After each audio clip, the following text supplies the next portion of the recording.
Olá, tudo bem?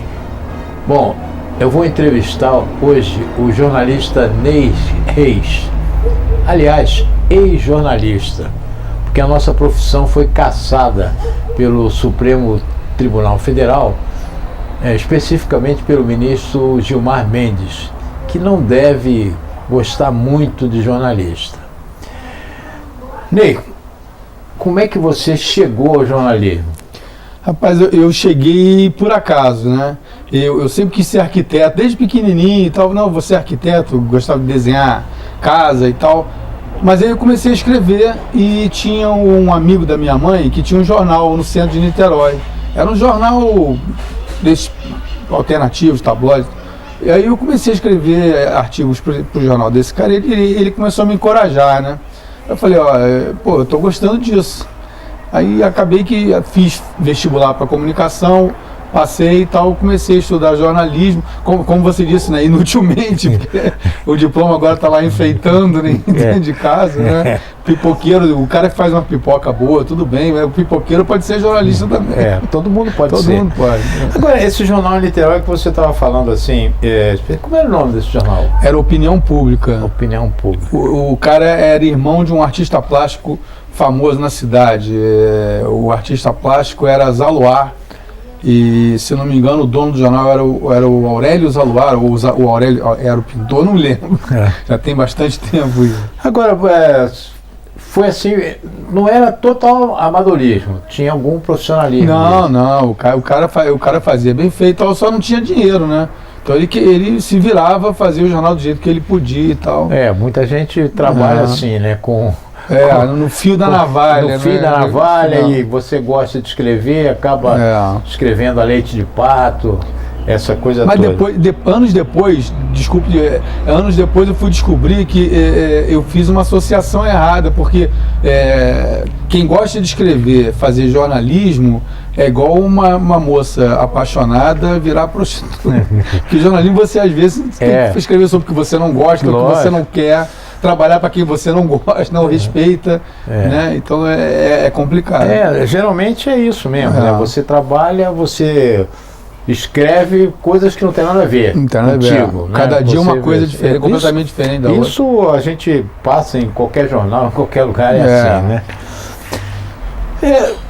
Depois do Jornal de Niterói, aí você foi fazer faculdade ou você já entrou em outra? Não, fiz faculdade. E quando eu saí da faculdade, acabei de me formar, um colega de faculdade me chamou, ele foi trabalhar na Block Editores, na revista Manchete, me chamou, pintou uma vaga lá de repórter e ele lembrou de mim, me chamou e eu fui lá, fiz um teste, passei e trabalhei durante um ano como repórter da revista Manchete. Que área você trabalhava, assim? Cidade? Tudo. A revista, então, é uma coisa mais geral, né? Um dia eu entrevistei a Vera Fischer, no outro dia eu estava fazendo uma matéria sobre um mafioso que foi preso lá na Polícia Federal, ali na Praça Mauá. Cada dia tinha um troço completamente esquizofrênico. Completamente diferente, né? Mas você chegou... Quanto tempo você ficou lá nas empresas do Bloco? Eu fiquei bastante tempo, mas só que alternado. Eu fiquei um ano na Manchete, aí chegou em dezembro, eu era muito novo ainda, me formei com 21 anos. Eu acho até que a gente sai da faculdade quando devia estar entrando, né? A gente entra muito cedo. Aí eu meio que me apavorei com o métier, falei, não, vou ser freelancer. Saí, aí fiquei 5 anos fazendo freelancer, inclusive para revistas da Block, além de outros lugares. Aí só voltei em 88 para o Jornal do Brasil. Um amigo meu também lembrou de mim, me convidou para trabalhar no suplemento Niterói do Jornal do Brasil. Aí foi por onde eu entrei. Depois eu trabalhei na revista Domingo, nos cadernos Ideias e tal. E fui. Foi o lugar que eu mais gostei de trabalhar até hoje, foi o JB. Ficou bastante tempo lá? Fiquei 3 anos e alguma coisa, assim. Na Bloco você teve uma passagem pela Ele e Ela. Isso. Deve ter sido uma coisa extremamente prazerosa trabalhar na Ele e Ela. Não, Conta um pouco bom, disso aí. Muito bom, aquilo que eu falei, segunda era sábado, né? Eu chegava feliz da vida para trabalhar e trabalhava com um bando de maluco, a gente se divertia, tinha mulheres bonitas e tal. Mas fazíamos matérias também, as reuniões de pauta eram muito divertidas na hora de escolher os temas a revista, ela também, ela tinha mulher nua, né? Mas tinha artigos muito bons, tinha entrevista, entrevista da o filé mignon, claro, eram as mulheres, mas depois as entrevistas, aquelas entrevistas grandes que a gente, como a Playboy também faz, exatamente, como faz aquelas entrevistas e algumas matérias de comportamento. Eu lembro que eu mandei 2 repórteres completamente malucos e geniais, os dois, fazer uma matéria sobre a Via Dutra. Eles fizeram a Dutra de ponta a ponta, parando em todos os bordéis, motéis e botecos da Via Dutra. Ficaram uma semana fazendo, a matéria ficou sensacional. Não imagino. A entrevista com o Tim Maia foi feita num sábado de manhã, o nego tomou 2 litros de uísque entrevistando o cara. Nossa, tem essas coisas. Era divertido. Mas era uma boa revista, né? Era. Aí, como é que foi a tua saída da Block? Eu saí porque eles começaram a atrasar pagamento de salário e depois pararam de pagar o salário. Aí uma prima que trabalha no tribunal, no TRT, na Regional do Trabalho, me alertou, falou, olha, tá rolando um boato aí que a Block tá indo pro beleléu, tá falindo, e se você não entrar logo na justiça, você não vai receber nunca, como tem gente que não recebeu até hoje. Aí eu fui o primeiro cara no Rio a entrar, eu saí, fiz o que eles chamam de rescisão indireta de contrato, que a justa causa que o empregado dá no patrão. Né? Depois de 3 meses sem receber, você pode fazer isso. Aí eu entrei e tal, vim morar em Teresópolis, que era um sonho antigo meu, porque minha família tinha uma casa de veraneio aqui, estava fechada, a gente só vinha de vez em quando, e eu não tinha mais como morar de aluguel no Rio e em Niterói, na época eu estava morando em Niterói. Então eu falei, eu vou para Teresópolis, vou aproveitar que eu sempre quis e vou. Exatamente, ia falar, como é que Teresópolis entrou na tua vida? Foi a casa de veraneio dos teus pais? Antes você vinha aqui a Teresópolis, você conhecia antes?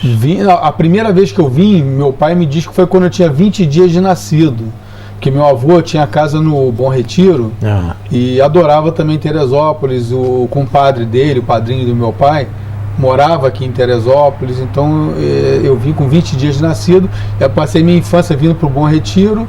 Essa casa em Albuquerque meu pai construiu anos depois. Eu vinha para a casa de uma tia aqui também em Albuquerque, a partir dos anos 70 e tal. Então eu sempre gostei de Teresópolis, em especial desse bairro aqui. Bom, olha só, então vamos falar um pouco da nossa profissão. O que você está achando, em geral, do jornalismo atual? O jornalismo, eu acho que de alguns anos para cá, por conta das redes sociais e da televisão e tal, o jornalismo escrito, que é a minha especialidade, que é o que eu gosto de fazer, ele está virando meio que literatura, né?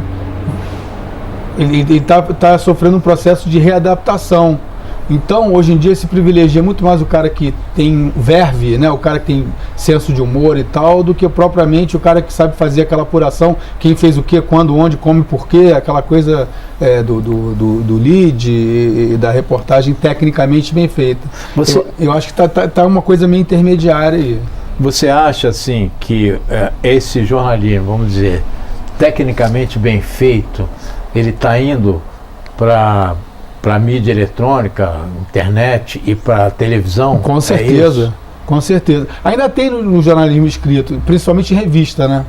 Porque você tem mais tempo para burilar o teu trabalho. O jornalismo é uma correria danada.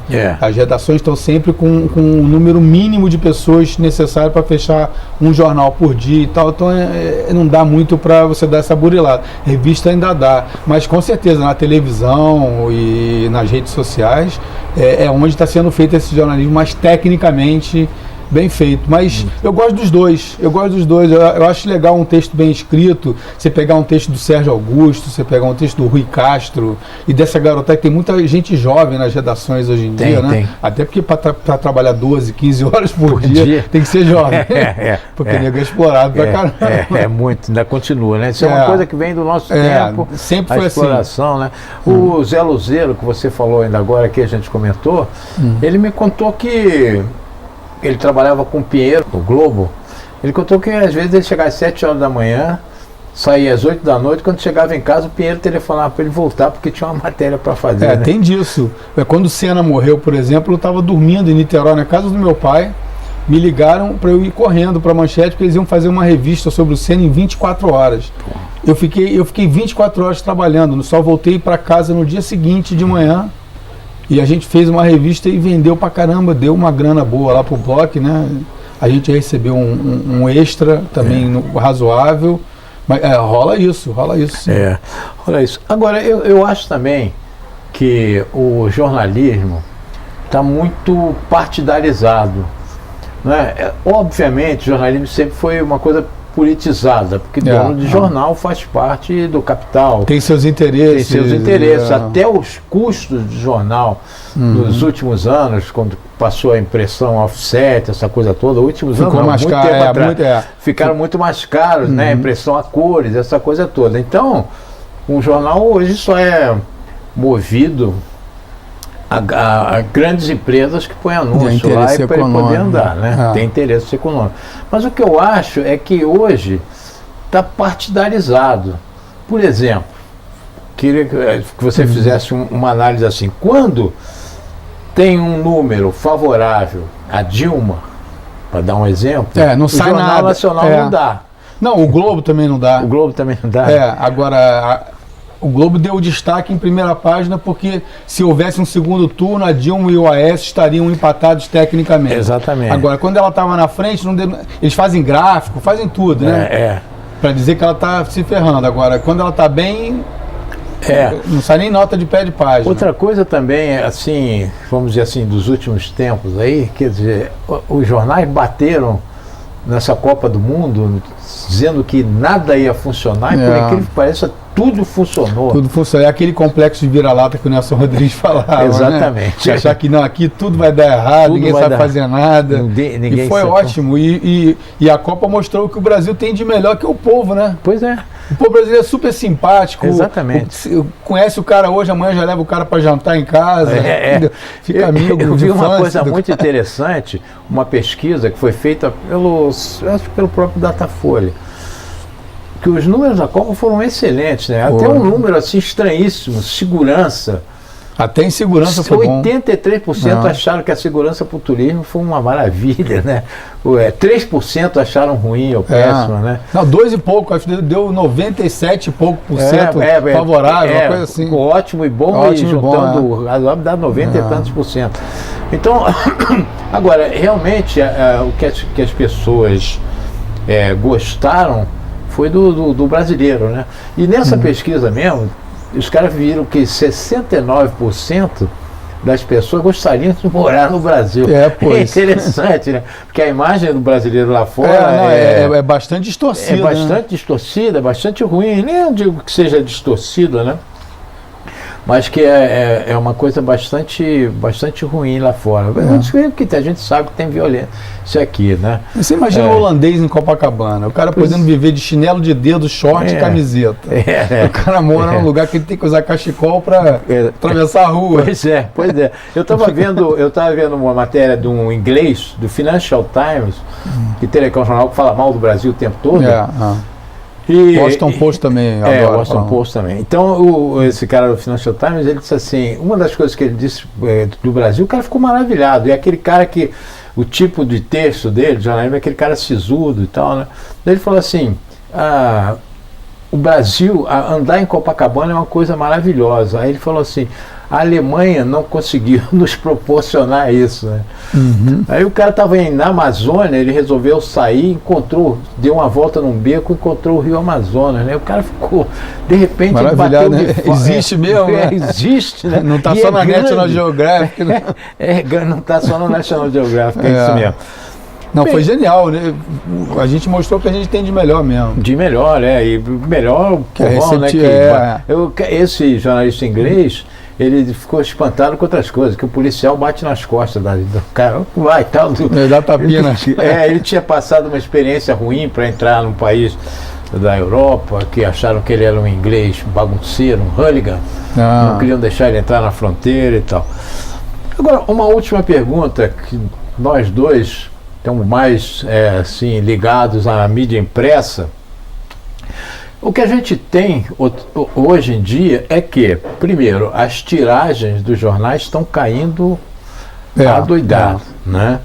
Segundo, que muitos jornais, todo dia, muitos jornais, ou eles, no mundo inteiro que eu estou falando, ou eles reduziram a periodicidade, passaram a sair 3 vezes por semana, e muitos outros passaram a ter só a edição eletrônica.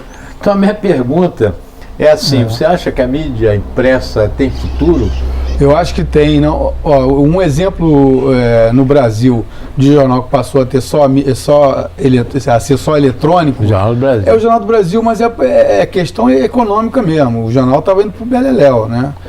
Eu acho que tem, assim como a fotografia não acabou com a pintura, como o cinema não acabou com a fotografia, enfim, eu acho que as mídias se completam. Por exemplo, as redes sociais são importantes, mas na rede social tem muita informação falsa, é muito superficial, né? Como diz o Peninha, que é o Eduardo Bueno, no Globo ontem, o Twitter é ejaculação precoce, porque são só 140 caracteres. Então, tem espaço para mídia impressa, sim. Agora ela está se reinventando. O que seduz o cara? Eu trabalhei com um cara chamado Justino Martins na Manchete, foi editor da revista na época. Ele dizia o seguinte, ele era gaúcho: guri, se tu não atrais o leitor até a segunda linha, não atrai mais. Então o texto escrito ele tem que ser saboroso, tem que ser interessante, o cara já tem que entrar de sola na alma do leitor, senão um abraço. Ney, muito obrigado pela entrevista. Obrigado a você. Eu entrevistei hoje o jornalista Ney Reis, ex-jornalista, como ele mesmo disse no começo da matéria.